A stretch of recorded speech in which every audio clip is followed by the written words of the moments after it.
Баршаңызға қайырлы күн, арнама қош келдіңіздер. Біз бүгін сіздермен қазақтың ұлттық тағамы қуырдақты жасайтын боламыз. Және де қажетті заттарды описание бөліміне жазып қалдыратын боламын. Арнама жаңадан келген жандар болса, тіркеліп, лайк басып, комментарий қалдырып кетулеріңізді сұраймын. Мен қуырдаққа жылқы етін пайдаландым. Оны жуып тазалап алатын боламыз, және де қажет еттерімізді алып, осылай кубиктап турай бастайтын боламыз. Қуырдаққа жылқының етін және де жүрегін, өкпесін, бауырын пайдаландым. Еттеріңіз осылай майлы болса, өте дәмі керемет болып шығады.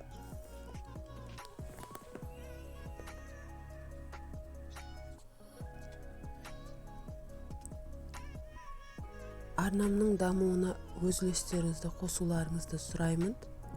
Поделиться батырмасын басып, достарыңызбен бөліссеңіздер болады.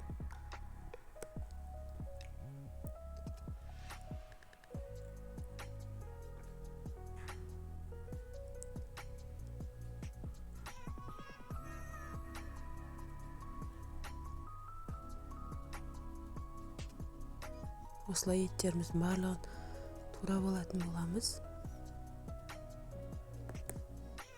Және де қажет емес жерлерін осылай бөлек алып тастайтын боламыз.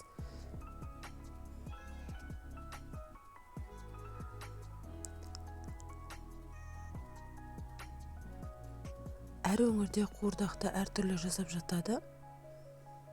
Және де әртүрлі қоспалармен жасайды. Немесе тек қана етпен, кейбіреулер картоп қоспай қуырады. Мен картоп қосып жасадым.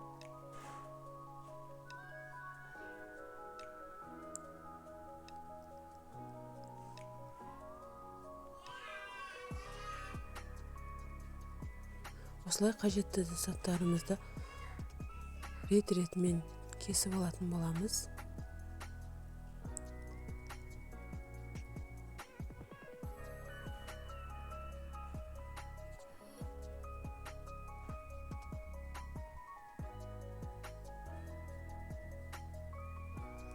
Әдемілік үшін осылай сәбізді пайдаландым, яғни жаңағы қуырдағымызға әдемі түс беру үшін. Сәбізді қоссаңыздар да, қоспасаңыздар да болады.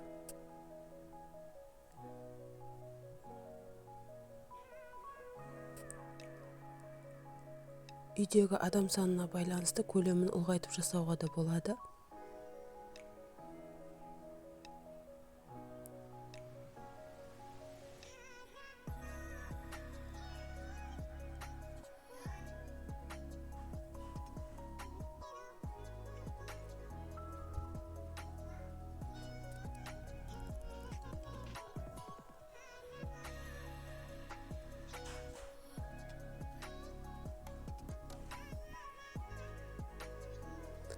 Міне осылай керекті заттарымызды кесіп алатын боламыз. Және де қазанымызды отқа қойып, майымызды 150 мг көлемінде мен құйып алдым.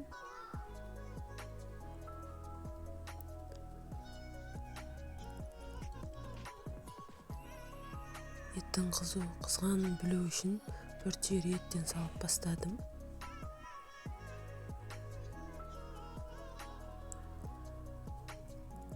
Осылай етімізді жуып, тазалап салатын боламыз.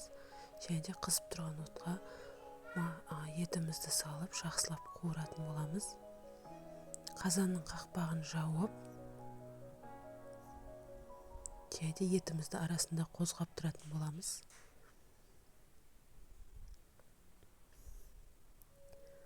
Осылай мен еттің суы тартылып, және де қызарып қуырылғанша 30-40 минут көлемінде жақсылап қуырдым.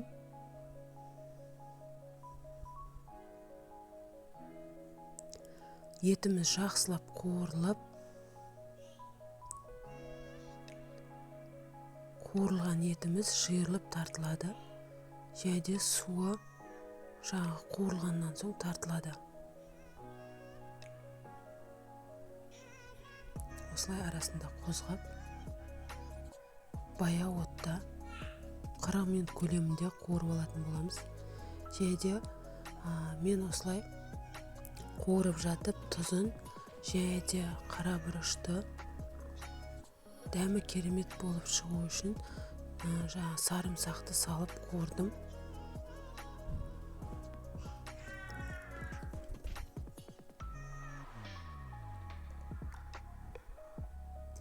Және де етіміз қуырылып болған уақытта жаңағы пиязымызды салып қуыратын боламыз. Пиязымыз еттің жұмсаруына және де дәмінің керемет болуына өз үлесін қосады. Пиязымыз қуырылып болғаннан соң сәбізіміз бен картопымызды салып жақсылап қуыратын боламыз. Бауырды ең соңынан салдым, себебі бауыр жаңағы тез пісетін болғандықтан соңынан салдым. Қош сау болыңыздар.